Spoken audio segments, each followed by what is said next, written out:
Hi friends आशा करी आपनारा भालो आछेन। आज के आरो एकटा नतून रेसिपि निये चले एसेछि। आजकेर रेसिपि होच्छे आम फुलुरी बा आमेर बड़ा। तालेर बड़ा बा ताल फुलुरी तो अनेकेई खेयेछेन, आम फुलुरी कि खेयेछेन? एकदम सुंदर एकटी रेसिपि, ना खेले बुझते पारबेन ना। और एई ताल फुलुरिर जेमन एकटा तालेर एकटा स्मेल थाके, आम फुलुरितेও सेम एकटा आमेर स्मेल। खूब सुंदर एकटी रेसिपि। तो चलुन शुरू करी। प्रथमे एखाने कयेकटा फ्रेश टाटका आम निये नियेछि। एबार आमेर खोसागुलो छाड़िये निচ্ছি। और ये आम फुलुरी बानानोर जोन्नो फ्रेश एकदम आम नेबेन। तो एखाने आमेर खोसा छाड़िए आमी आमगुलोके छोटो छोटो करे टुकरो करे केटे निচ্ছি। आमेर बड़ार रेसिपिटी यदि आपनी एकबार बाड़ीते बानिये खान तो आपनी अवश्यई बार बार ये आमेर सीजन थाकाकालीन बाड़ीते बानिये नेबेन। एत सुंदर खेते हय कि बोलबो। तो যাই হোক আপনারা বাড়িতে বানালেই অবশ্যই বুঝতে পারবেন। তো এখানে আমি আমগুলো কেটে নিয়েছি। এরপর আমি মিক্সিং জারের মধ্যে আমটা নিয়ে নিলাম। এর একটা পেস্ট আমি বানিয়ে নেব। তো এখানে আমের পেস্টটা তৈরি হয়ে এসেছে। এবার আমি একটা বাটির মধ্যে ঢেলে নিচ্ছি।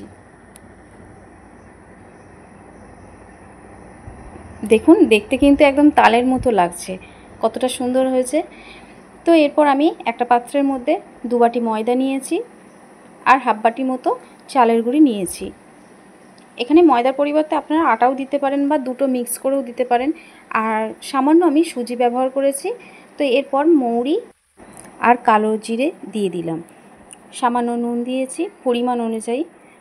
এরপর শুকনো উপকরণগুলো খুব সুন্দর করে মিশিয়ে নেব।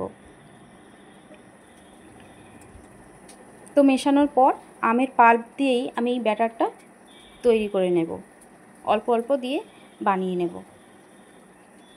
তো এখানে আমের পাল্প দিয়ে আমি এটা মেখে নিচ্ছি। এখানে কিন্তু কোনো রকম আমি জল ব্যবহার করব না। আর 2 বাটি ময়দার জন্য কিন্তু এই আমের পরিমাণটা আমার ঠিক ছিল। তো আপনারা আপনাদের পরিমাণ অনুযায়ী বানিয়ে নেবেন। আর এখানে জল ব্যবহারটা না করাই ভালো। আমের পাল্প দিয়ে বানালে একটা সুন্দর টেস্ট পাওয়া যাবে। তো এরপর আমি চিনি দিয়ে দিলাম পরিমাণ অনুযায়ী।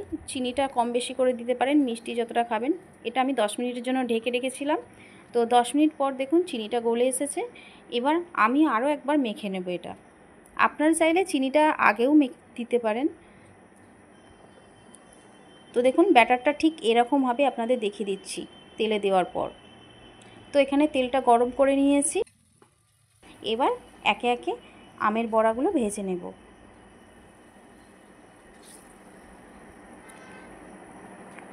আমার তো ভীষণ পছন্দ হয়েছে এই আমের বড়ার রেসিপিটি। আমি তো প্রায় 2-3 বার বানিয়েছি, খেতে কিন্তু খুব সুন্দর হয়েছে। তো এখানে তেলের মধ্যে একে একে বড়াগুলো দিয়ে দিয়েছি। এবার একটু উল্টে পাল্টে লাল লাল করে ভেজে নেব। তো দেখুন কতটা সুন্দর কালার এসেছে।